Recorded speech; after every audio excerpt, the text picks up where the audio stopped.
नमस्कार दोस्तों, स्वागत है आपका हमारे चैनल पर। आज हम बात करने जा रहे हैं एक ऐसी घटना की जो सुनकर आपका खून जम जाएगा। एक छोटी सी चाय की डिमांड ने एक जिंदगी को हमेशा के लिए बर्बाद कर दिया। एक चाचा ने अपनी भतीजी को इस कदर गुस्से में मार डाला कि उसके शव के साथ 12 घंटे सोया, फिर उसे कुएं में ठूंस दिया, और वो भी तब जब पुलिस सर्च कर रही थी। ये कहानी है नागालैंड के कोहिमा की 22 साल की युवा बास्केटबॉल प्लेयर विहोजोनु जैव की। ये कोई फिक्शन नहीं है, ये हकीकत है जो 2025 के अक्टूबर महीने में घटी। आज के इस स्पेशल एपिसोड में हम इस केस की हर डिटेल को खोलेंगे, बैकग्राउंड से लेकर मर्डर तक, पुलिस इन्वेस्टिगेशन से लेकर कन्फेशन तक, सब कुछ रियल फैक्ट्स पर बेस्ड। अगर आप ट्रू क्राइम स्टोरीज के शौकीन हैं तो वीडियो को लाइक करें, सब्सक्राइब करें और बेल आइकन दबाना न भूलें। चलिए शुरू करते हैं इस डार्क जर्नी को। दोस्तों, नागालैंड भारत का वो नॉर्थ ईस्ट स्टेट है जहां पहाड़ियां आसमान को छूती हैं, हरी भरी वादियां शांति बिखेरती है और ट्राइबल कल्चर अपनी अनोखी रंगत लिए घूमता है। लेकिन इस शांति के पीछे छिपी हैं कई दर्दनाक कहानियां। कोहिमा नागालैंड की राजधानी, जहां मॉडर्न लाइफ और ट्रेडिशनल वैल्यूज का मेल है। यहाँ की सड़कें व्यस्त हैं, लेकिन घरों के अंदर कभी कभी ऐसा खौफ छा जाता है जो किसी को भी सिहरा दे। ऐसी ही एक कहानी है विहोजोनु जैव की। विहोजोनु उम्र महज 22 साल, वो जाखामा गांव की रहने वाली थी। कोहिमा के ओल्ड मिनिस्टर्स हिल इलाके में रहती थी। उनके पिता का नाम केनेइथुटो जैव था। विहोजोनु कोई आम लड़की नहीं थी, वो एक टैलेंटेड बास्केटबॉल प्लेयर थी। नागालैंड के स्पोर्ट्स सर्कल में उनका नाम था। दोस्तों, कल्पना कीजिए, एक युवती जो कोर्ट पर उछल कूद करती, गोल मारती, अपनी टीम को जीत दिलाती, लेकिन जिंदगी ने उन्हें कभी ये मौका ही नहीं दिया कि वो अपनी फुल पोटेंशियल दिखा पाएं। विहोजोनु का परिवार साधारण था। वो अपने चाचा सैमुअल जैव के साथ रहती थी। सैमुअल उम्र 31 साल, उनके adopted paternal uncle. Nepali descent के होने के बावजूद वो परिवार का हिस्सा थे।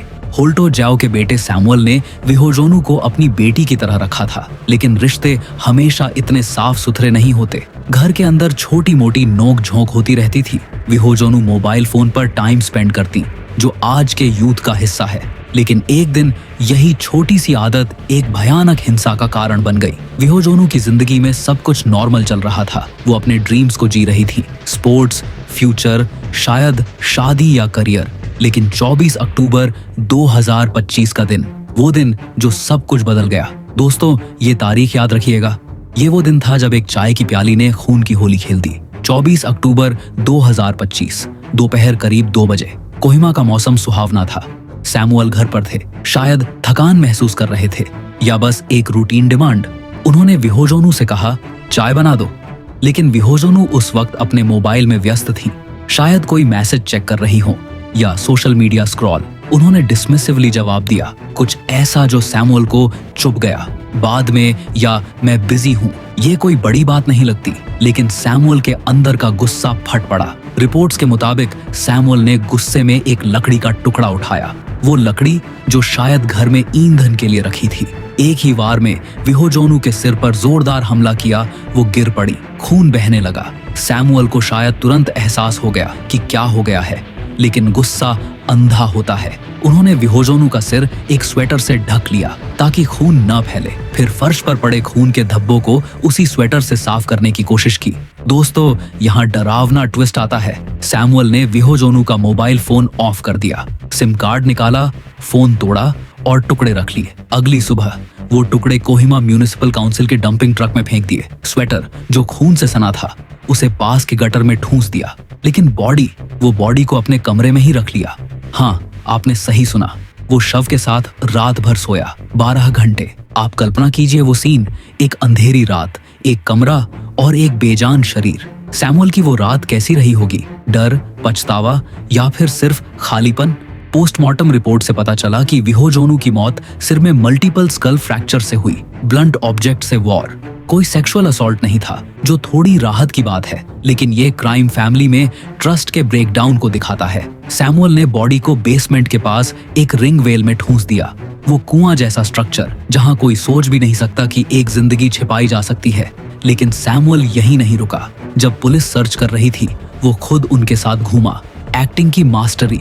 शायद सोचा होगा कि केस सॉल्व नहीं होगा, लेकिन दोस्तों, क्राइम को छिपाना आसान नहीं होता। 24 अक्टूबर की शाम या 25 की सुबह, डेट्स में थोड़ा कंफ्यूजन है रिपोर्ट्स में, लेकिन फैक्ट ये है कि जब विहोजोनू गायब हुई तो परिवार में हड़कंप मच गया।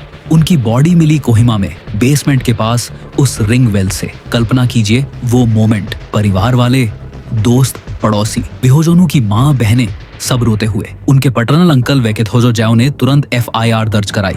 फैमिली का दर्द बयां नहीं किया जा सकता। विहोजोनू एक होनहार स्पोर्ट्स वुमन थी, नागालैंड बास्केटबॉल एसोसिएशन से जुड़ी। उनके दोस्तों ने बताया कि वो हमेशा स्माइलिंग रहती, एनर्जेटिक, लेकिन अब वो चली गई एक सिली आर्ग्यूमेंट की वजह से। पब्लिक आउटरेज इतना था कि कैंडल लाइट विगिल हुई। लोग जस्टिस फॉर विहोजोनू के साइन बोर्ड लेकर सड़कों पर उतरे। सोशल मीडिया पर वायलेंट जस्टिस फॉर विहोजोनू ट्रेंड करने लगा। दोस्तों, ये केस एक ब्लाइंड मर्डर था।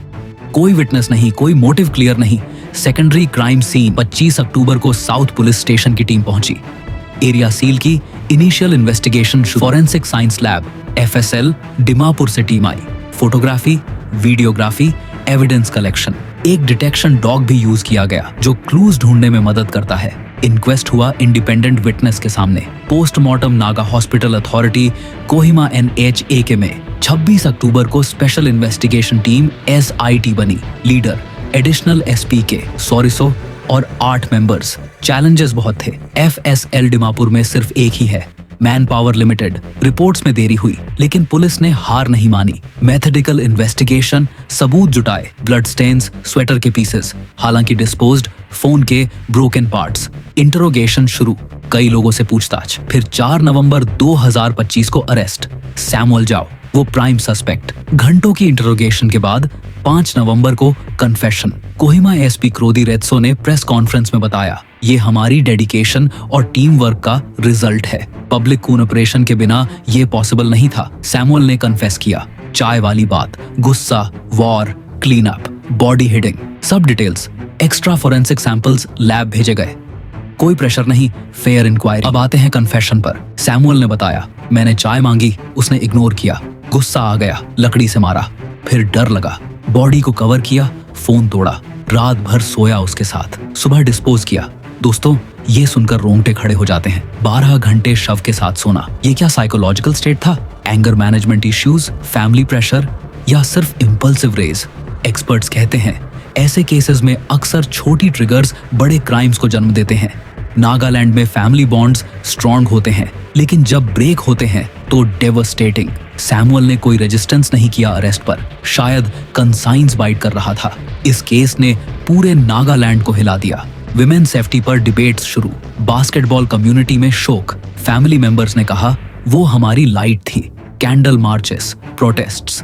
डॉन जस्टिस फॉर विहोजोनू ने हजारों पोस्ट जनरेट किए। Media coverage, Eastern Mirror, Nagaland Tribune, India Today.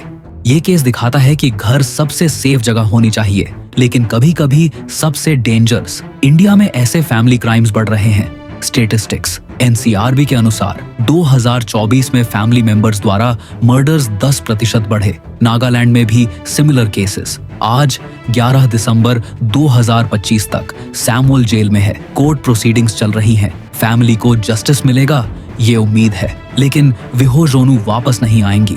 ये केस हमें सिखाता है, गुस्से को कंट्रोल करें, फैमिली में कम्युनिकेशन सुधारें, विमेन एम्पावरमेंट जरूरी। SP क्रोधी रेत्सो ने कहा, हमारी पुलिस सिस्टम स्ट्रॉन्ग है, पब्लिक ट्रस्ट बनाए रखें।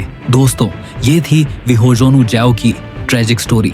एक लाइफ, एक मिस्टेक, अनगिनत सौरोज। अगर आपको ये वीडियो पसंद आया तो कमेंट में बताएं, शेयर करें ताकि जागरूकता फैले। नेक्स्ट वीडियो में मिलते हैं एक और रियल क्राइम स्टोरी के साथ। Thank you. जय हिंद।